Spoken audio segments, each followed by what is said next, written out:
ज्ञानदेव तुकाराम प्रभु रामचंद्र भगवान की जय पवन सुत हनुमान महाराज की जय गुरु चंद्रशेखर महाराज की जय जय नमः श्री रामचंद्राय नमः जिचे नावे विश्वमुक्त जे नाम नित्य रत प्राप्त स्मरणी नित्य स्मरत तिचा भावार्थ प्रगट केला त्यावेळेस सांगू लागले म्हणले जिच्या ह्याच्यामुळे नाव सत्ता म्हणले आदिमाया शक्ती असणारी म्हणले सीता आणि तिच्यामुळे संपूर्ण जग चलतं अशा प्रकारे देव लोक बोलला गेले इतर सकळ साधकासे आचार्य जागी पर्येस निष्ठेची परी आहे ऐसी दृढत्वे जगाची उपदेश जगाची उपदेश असणारी म्हणले असणारी जग जननी जग चालक असणारी सीता माहितीचं वर्णन चालू आहे म्हणजे आमल कीर्ती गुणाते निर्मळ जानकीचे आचरित सृष्टीत तुम्ही दोघे मंडित कीर्ती अद्भुत त्रिलोकी सीता कशी आहे म्हणले गंगाच्या पाण्यासारखी निर्मळ आहे आणि तुम्ही दोघे कसे आहेत म्हणले त्रिभुवनामध्ये अति म्हणले पवित्र आहेत अशा प्रकारचा म्हणले कथा आत्मकार्यालागी स्वामी पूर्वी प्रार्थिले होते आम्ही ते प्रार्थनेच्या उपक्रमी अवतार तुम्ही दोघे धरणार ज्यावेळेस म्हणले प्रभू रामचंद्र तुम्ही श्रीहरी विष्णूच्या रूपामध्ये क्षीरसागरामध्ये होता त्यावेळेस आम्ही तुमची प्रार्थना केली होती आणि तुमचं अवतारी कार्य म्हणजे प्रभू रामचंद्राच्या रूपाने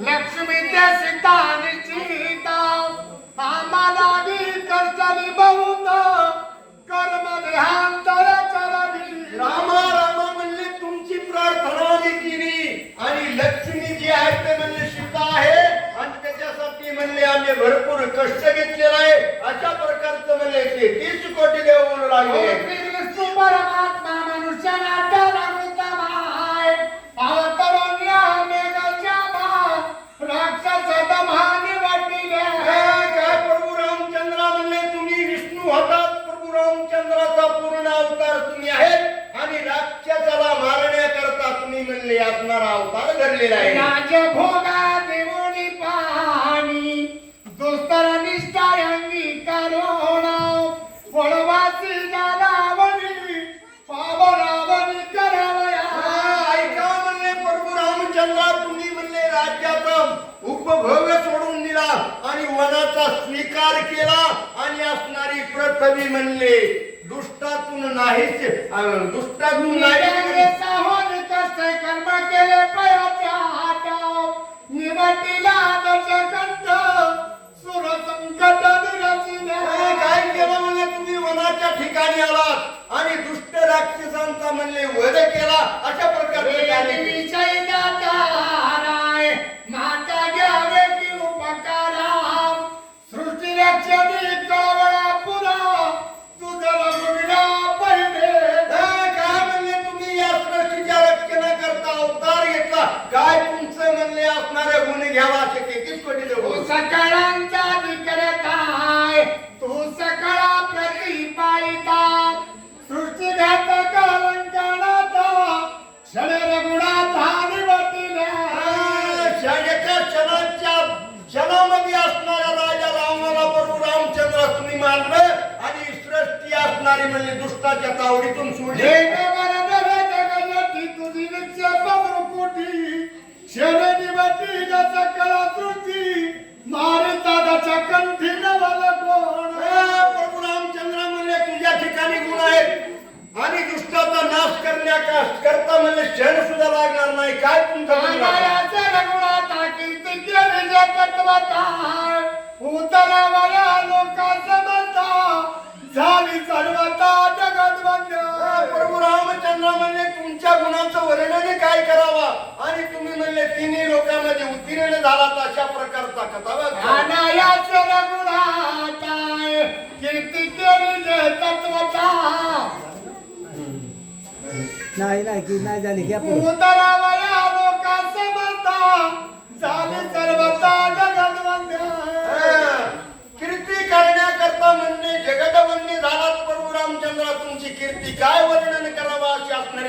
खोटी देव बोलू लागली.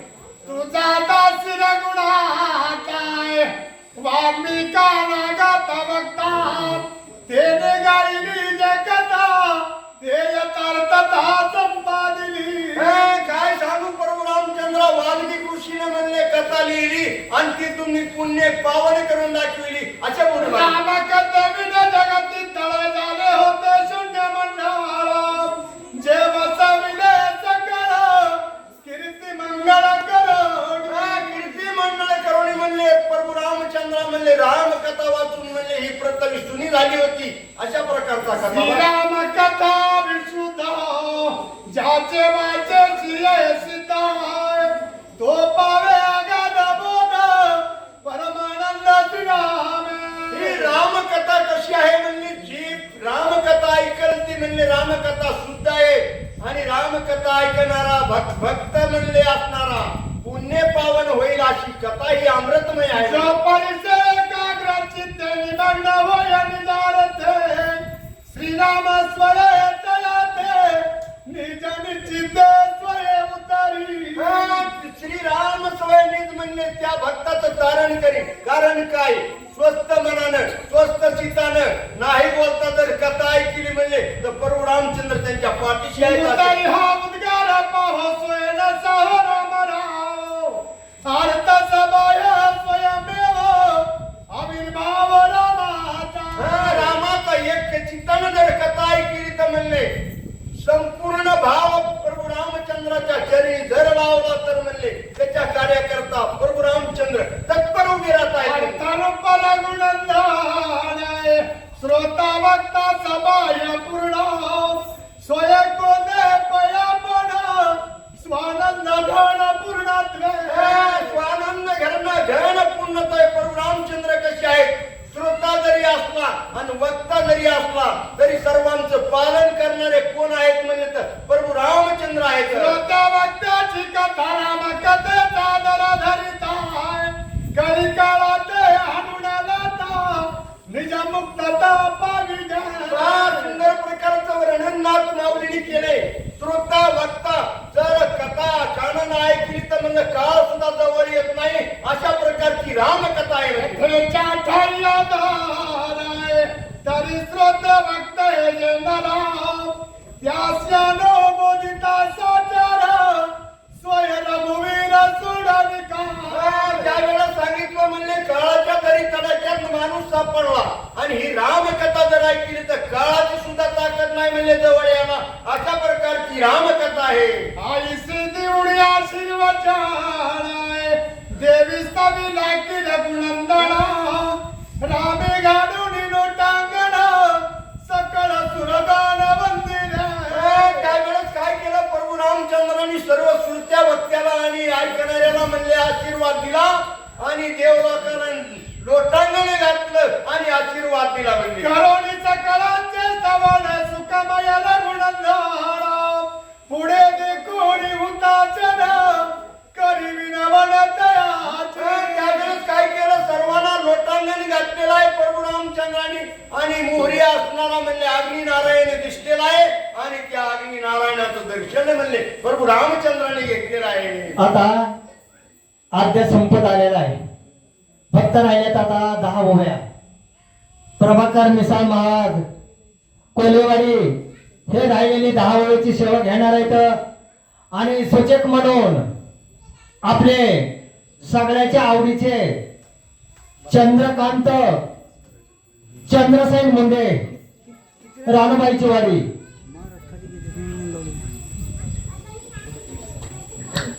व्यवस्थित चालू द्यायचं हळूहळू